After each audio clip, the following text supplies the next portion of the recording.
Welcome to the Cannabis Equipment News Podcast. Hi, I'm David Manti, and welcome to a new episode of the Cannabis Equipment News Podcast. With me today is Chirag, Sheth, Global Business Unit Manager of Videojet. Thank you very much for joining me today. Thanks for having me, David. Before we get started, please make sure to like, share, and subscribe to the podcast. You can also help us out a lot by leaving the podcast a positive review on whatever platform you use. If you want to email the podcast, you can reach me at david@cannabisequipmentnews.com. You can also make sure you get it delivered to your inbox first by subscribing to our daily newsletter. Chirag, I always like to start by learning a little bit about a person's either personal connection to the industry or how they got involved with the cannabis industry. So what was it that brought you here? Yeah, so, being part of Videojet, we are the, market leader in terms of coding and providing coding and marking equipment. Within the industries we serve a wide variety of industries, whether it's CPG, pharma, medical, wire, cable, industrial, what have you. And, as I've been following the news, over the last couple of years, more and more states have been, legalizing recreational cannabis. And, it struck me that this would be a fantastic market for Videojet to serve. My belief was that it was, probably being underserved, given different dynamics that, we can chat about in a little bit. So, I went to a couple of expos, CanPack out in California a couple of years ago, learned about the industry. And it was very intriguing. Definitely saw, some good potential for Videojet, but also to help educate a lot of the cannabis manufacturers on good practices when it comes to coding and marking. So you said that you noticed the industry was underserved. In your opinion, how was it underserved, and what were some of the things that you learned when you went on those fact-finding missions? Yes. So one of the things that quickly, I picked up was a significant over-reliance on labels. And when I spoke with cannabis manufacturers and processors, the answer I got was, "Hey, it's easy. I know what to do. I've got a printer on my desktop. I punch in a couple of stuff." But it's a manual process, David, right? And if you think as these manufacturers grow, automation, becomes more and more important, labelers aren't really that well, desktop labelers, sorry, aren't that well suited for automation. And the other thing that I've learned is that, with so many players in the market, shelf presence is very important, and the persona of the individual at the dispensary recommending certain products and just the pop that the packaging has on the shelf really matters. And the label tends to kind of kill that pop that good packaging should have. That's really the first thing. The second thing was pre-printed packaging. I heard over and over again that processors would pre-print all the regulatory information that they needed to print, only to have regulations change, whether it's 6, 9, 12 months later, and all that pre-printed inventory now has to be scrapped. And that scrap is not insignificant, right? It could be tens of thousands of dollars or hundreds of thousands of dollars, and that's meaningful, with a lot of these processors that are very much cash strapped in the early stages. I'd say the third item that I learned that was of great note to me was the need to mark directly onto certain products like edibles, right? So if you look at Colorado's law, the gummy basically has to have that diamond with the THC and the exclamation point marked directly onto the gummy or cookie or whatever the edible might be if it's got THC in it. So, these were some of the learnings, and from an underserved perspective, there just was a lot of manual processes that were taking place, and Videojet's well suited to help customers, cannabis manufacturers automate a lot of this. It's a really cool example of how edible manufacturers are using coding and marking equipment. What are some other examples of how operators are using the equipment now that you're out in the market? Yeah, so we've been working with a couple of manufacturers in Colorado that we've sold some of our printers to. One of the coolest example is Videojet offers a food grade ink. So they've been using our continuous inkjet printer to basically print directly onto the gummy and cookies, for example, that THC Diamond, and it's food grade ink. It's certified by the FDA, right? And so our customers and consumers can feel reassured that this is a safe product, as they're consuming it. The other thing that I would say is that with our broad portfolio of offerings, whatever the customer chooses to manufacture and package their products in, we're well suited to serve that, whether it's flexible film, whether it's a vial, whether it's an amber glass bottle, right? Our technologies run the gamut that these manufacturers are pretty much covered in all aspects of what they choose to put the products in. What is the food grade ink made out of? If I was a chemist, David, I'd be able to answer that question. I honestly don't know what it's made of. Okay. I just know that we've got it. It's FDA certified. We sell it in lots of markets around the world. Okay. I was just, I'm curious if it's like made from some like organic, like a beetle or something, I would really hope not. I would hate to think I'm eating beetles, crushed beetles, right? just like just a little bit. It's just a little bit on every I've piece. I've tried worse in my travels, trust me. No, me too. Me too. And we can leave it at that. Yeah, let's leave it there. So, you're talking about good practices when it comes to coding and marking. What are some of those good practices? And, as cannabis operators adopt your equipment, how are you there to sort of help them make sure they're using the equipment right? So they don't get frustrated, I guess. Right. It all starts, David, with what type of substrate are you trying to package your products in, right? So if you think about a gummy, for example, those typically can be packaged in a flexible film.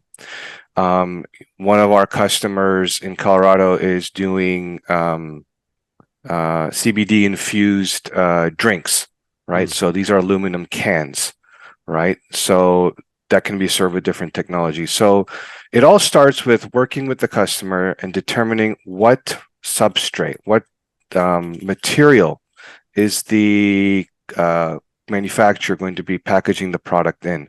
From there, our salespeople basically offer some options, right? So in the example of an aluminum can, they can use laser, they can use inkjet, and then we basically run samples for our customers. The other thing that we can also do is we have a sample lab at our facility here in the outside of Chicago in Wooddale, where we basically conduct these samples, send it to customers. The customer says, you know what, I really like the laser, or I really like the inkjet, and from there they make a choice. If they select the inkjet, then what we do is we have our service technicians come on site, install the printer, and then there's some training that takes place, with respect to how to best use the technology. That's from an operations perspective, right? But we know that in cannabis, there's a lot of other overhead that we have to be very mindful of, right? So if you think from a track and trace perspective, right, there's Metric, there's BioTrack, right? These are the two top vendors that a lot of the manufacturers use. So being able to integrate into that system. So we have a dedicated special applications team that can work with these customers, and therefore the printers can basically work, once the programming and integration is done, to link up to the Metric database or the BioTrack database, whichever one the customer is using, right? Depending on state. The other thing that we also have is a very strong OEM team. And basically what that is, a lot of these cannabis processors will, buy a big packaging machine. We have a dedicated team that basically works with these large machine builders to customize our solution for the applications that a cannabis manufacturer might be running. Are there any? Oh, go ahead. No, I was just. Are there any products in the cannabis space that aren't applicable when it comes to coding and marking equipment, or can it pretty much be used for anything? I have not yet come across, David, any product that we couldn't mark on. Like I said, it really depends on the substrate into which the product is going into. So, whether it's a flexible film or a glass bottle or a metal container, we're able to cover all of it. And like I said, even if it's directly onto the product itself, if it contains THC, we have the ability, either inkjet or even lasers. Lasers create very nice, clean codes directly onto the products as well. So I have not really come across anything within the cannabis industry that we could not mark on. And the other thing I'd add is, going back to my earlier comment of having that shelf appeal. Yeah. Some of our inks and some of our products also have color in it as well. So we're able to provide color codes. So if a manufacturer, let's say, wants to package their product in a shiny red bag, for example, we can offer, silver coating. We can offer black and multiple, green as well. So the customer can, feel very confident that regardless of the type of packaging that they select, we don't want to be the bottleneck for them and their marketing teams, right? We want to work with them in terms of coming up with a solution. And actually, I was going to ask you about follow up about shelf presence. Do you think that having packaging with using your equipment helps products stand out beyond other traditional packaging methods? And do you have any examples of cannabis operators who have sort of used that as part of their brand identity? Yeah, so let me pick on flexible packaging. So we've got a customer again in Colorado that is packaging the flowers in a flexible package. They wanted to basically have a black flexible bag, and they wanted different colors. They wanted their branding in gold, and they wanted the regulatory coding requirements in black, right? What we were able to do for the customer is basically set up two printers, one that ran a gold film, one that ran a black colored film. And as the packages were going through, right, set up such that all the branding was done in gold and all the regulation coding was done in black. And then the product, the flowers are packaged into the product and sealed, right? And that basically is a unique application because typically most manufacturers in general will just print everything in black, right? But that gold really pops on a black colored flexible film. Okay. You had mentioned earlier about how it helps flexibility when it comes to the constantly changing regulations and things that are required to be on that packaging. When changes like that come down the pipeline, what sort of adjustments do they have to make in the equipment? Is it as simple as copy and paste the new regs on there? What is that process like? Yeah, so it's very straightforward. It's all software driven, David. So let's say, for example, one state decides that there has to be an extra decimal point on the THC content, right? So you just can't put 3%; it's got to be 3.5%. Just an example, right? The way what we can do in our software is basically the operator goes to the main screen of the printer where the message is already saved. It's a simple edit. They add in 3.5% or whatever the percentage is. They hit save, and it is a job that can be completed in less than 30 seconds, right? Depending upon the complexity, right? But even let's say, for example, a regulation comes out that says you need to now introduce a data matrix code as well as add 2 additional lines of information, right? Again, it's a software change, Mhm. and therefore the message simply needs to be constructed to add a data matrix code, add whatever, 2 lines of information. Again, it's a 1 to 2 minute job. So not a lot of overhead. We've made it very, very straightforward for an operator to make these changes. You have quite a bit of equipment available since you work in so many different industries. Are there any specific printers um, that are best suited for the cannabis market? I would say again, it depends on the substrates that are being used. I mean, Okay. just in terms of popularity, from what I've seen, flexible film, flexible pouches are everywhere. So, in that case, our thermal transfer over printers, TTO printers, are very, very well suited for flexible film. They were basically designed to service that market. And then the other ones that I've seen also are, glass containers. With glass containers, our inkjet and lasers are very, very popular. If customers need to do, let's say, a 2D code on the lid of a glass container, we offer, thermal inkjet that can be able to do high resolution codes. Um, you know, Plastics, cardboard. Again, it's very dependent on the substrates that the processor and manufacturer are using. What is the greatest barrier to entry for the cannabis market? Is it the cost of the equipment versus people that are trying to use a service, or, sort of what stands in your way when it comes to greater market adoption in cannabis? I would say it's the awareness. Because when I have gone to different expositions, I was honestly surprised to hear, oh, I didn't know we could do printing on demand. I thought, we could only, our only limit was either labels or pre-printed stock, right? Yeah. And as soon as that was made aware that, look, no, you can do on-demand coding as your products are going down the line, right? You can code it one way.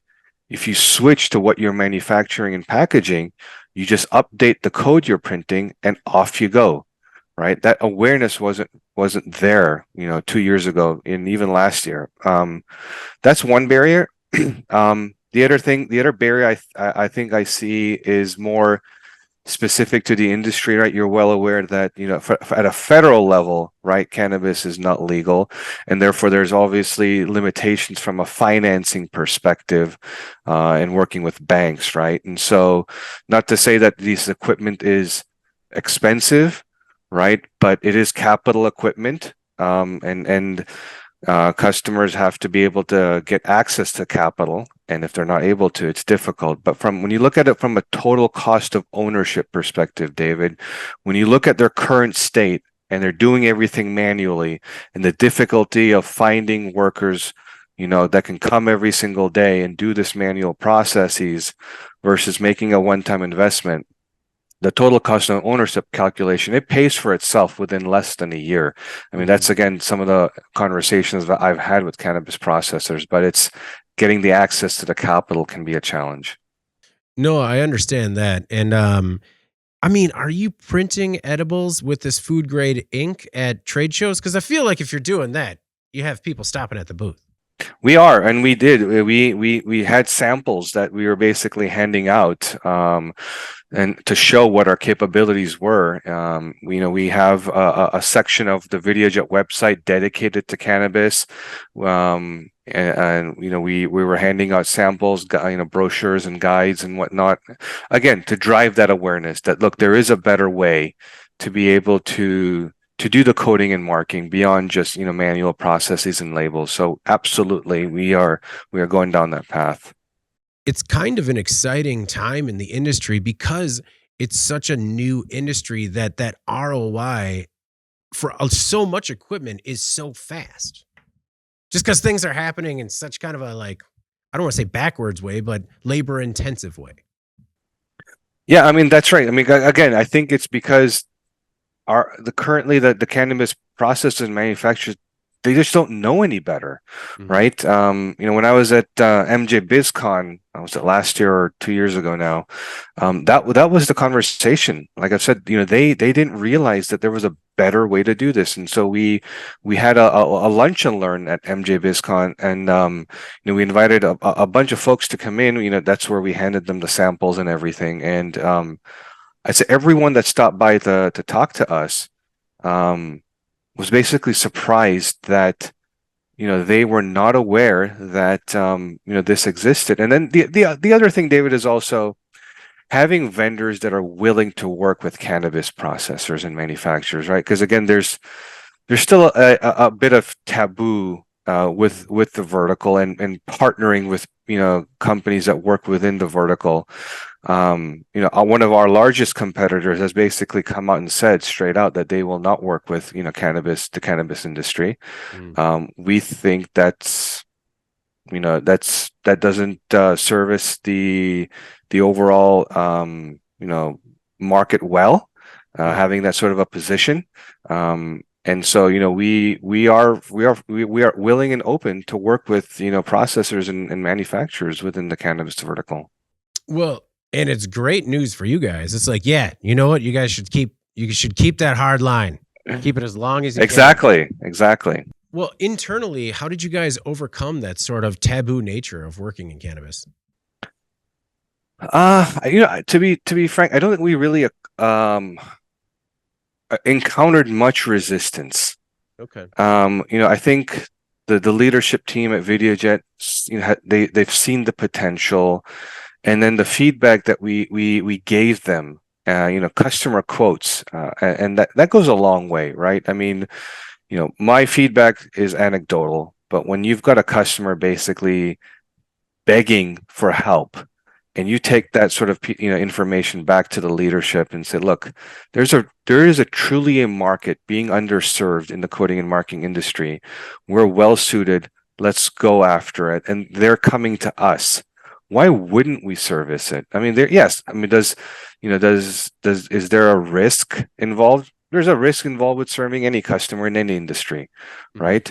And so I would say that the potential for Videojet outweighs the risks that we have in serving the cannabis vertical, and so it was a relatively straightforward pitch and decision within Videojet.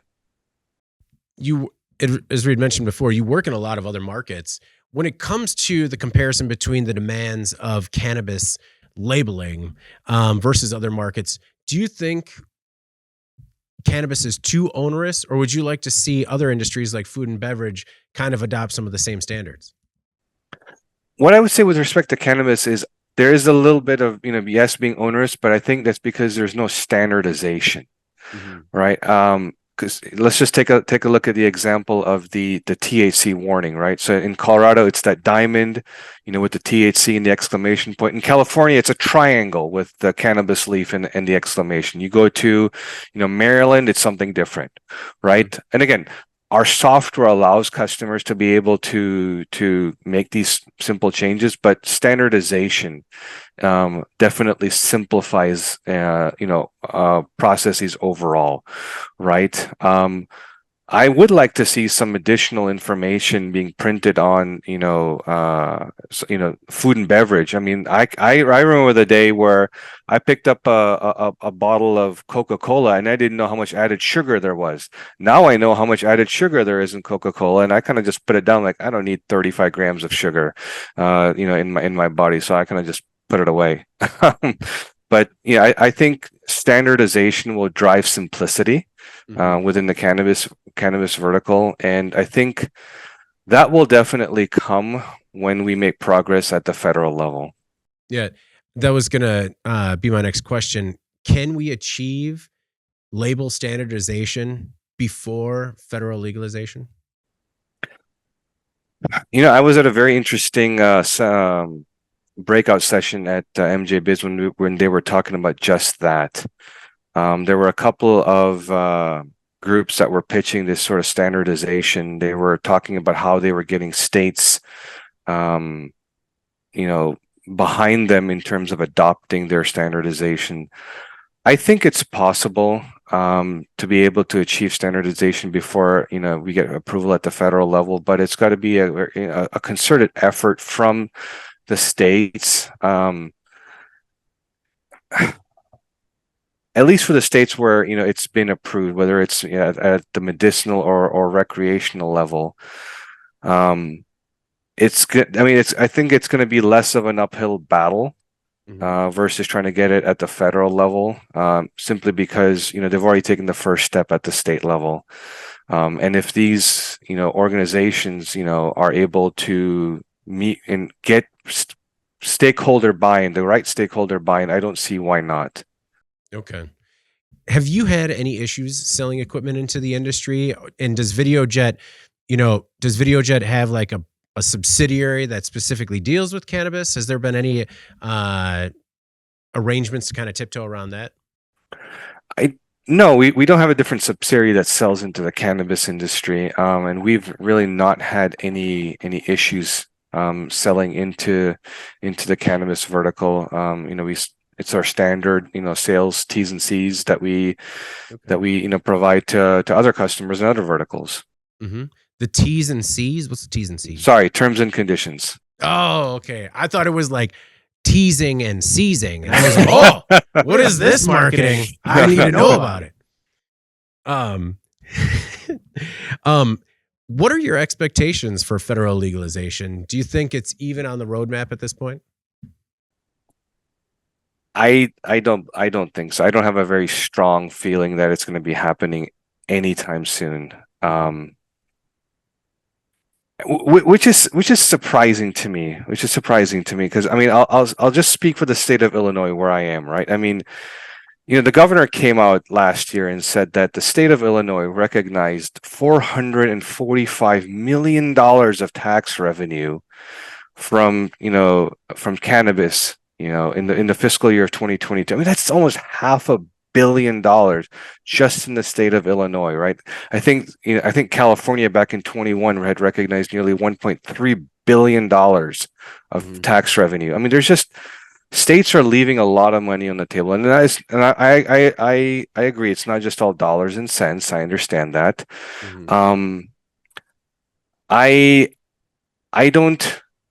I don't know what the barriers are, to be frank, David, in terms of approval from the federal level. I know there's always been a section of the population that always sees, cannabis as a taboo item, taboo product, and we'll never get over that. Never mind the fact, the benefits that it has for, certain individuals, who suffer from certain conditions. Yeah, I don't have a clear roadmap in mind. Yeah. Actions taken, lobbying efforts to approve this at the federal level. Nothing's crystallized for me just yet. No, and I'm based in Madison, Wisconsin, and I had just worked on an article about how I think it was just at the Illinois border, they were doing like 30, maybe $40 million just from people from Wisconsin. In only like 6 to 8 dispensaries. Yeah. Talk about leaving money on the table. Exactly. I mean, again, Illinois, 21 to 22 saw 50% revenue growth in cannabis, right? They went from $1 billion to $1.5 billion in 1 year. Yeah. I mean, there's so much potential here for states. Is VideoJet on the standardization or label regulation side of it at all? Do they work with regulators in terms of creating that sort of standardization? No, it's not really our strengths, to be frank, David. That's not where we have any sort of areas of expertise. Our expertise is once that standardization occurs, how best to help our customers meet that standardization. From a coding and marking perspective, that's where our strengths lie. Okay. Does the industry still have an over-reliance on labels? Absolutely. There's no doubt. I mean, like I said, it's easy, it's simple to do, which is why manufacturers and processors adopt it. but it's manual, and it doesn't allow for, the customizations that we were talking about, right? Like the gold and black prints on a single packaging. Plus, it to me, it kills shelf appeal, particularly if it has to be in the front of the package. Yeah. A big issue for cannabis operators is sustainability. Is your process sustainable? So, we are a very, very small part of the overall packaging, because we get this question, not just from cannabis processors, but even from our very large customers, right? I mean, sustainability is on the top of mind for so many of the world's large manufacturers, whether it's Coca-Cola, P&G, Unilever, right? All of them are making commitments to be net carbon neutral by 2030, 2040, whatever the time period is, right? We are doing our part in terms of making greener inks, for example. So if you were to rewind the clock 10 years ago, right, Videojet had inks that had some not so good for the environment chemicals in them. Over time, we've removed those, not sacrificed performance, and have made these inks greener. And just from a Videojet perspective, we are also EcoVadis rated as well. We got our ratings last year for the first time, because we recognize the fact that this is becoming more and more important for our customers, and therefore we want to be part of that process and help them meet their sustainability goals as well. Yeah, it's all about sustainability in the supply chain, right? That's right. Well, do you have a personal connection to the industry at all?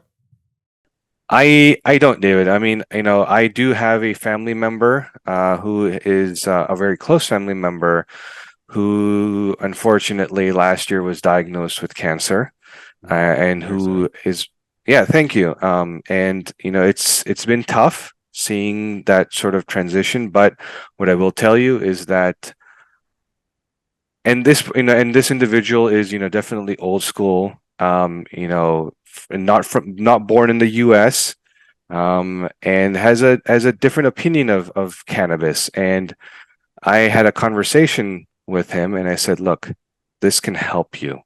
It can help you with a lot of things. Talk to your doctor.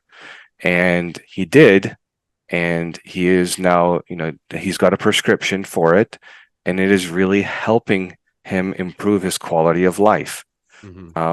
And so, I mean, that's the connection I have to the industry. It's a very personal and deep one, but I have definitely seen an improvement in this individual's quality of life because of cannabis, and to me it's a world of difference because of how close this individual is to me.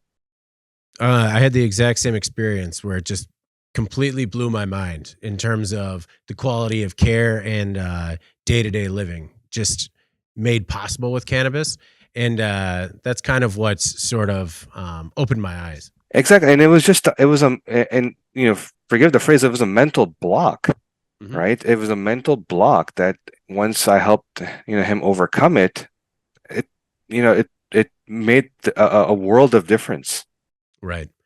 Right. Well, before we get out of here today, I want to ask you, is there anything else you might have left out or anything in particular you want to make sure the Cannabis Equipment News audience knows about yourself or Videojet? I think I'll just repeat myself in terms of, look, we are here to help, the processors and manufacturers in cannabis. We recognize its importance, and we're here to help you.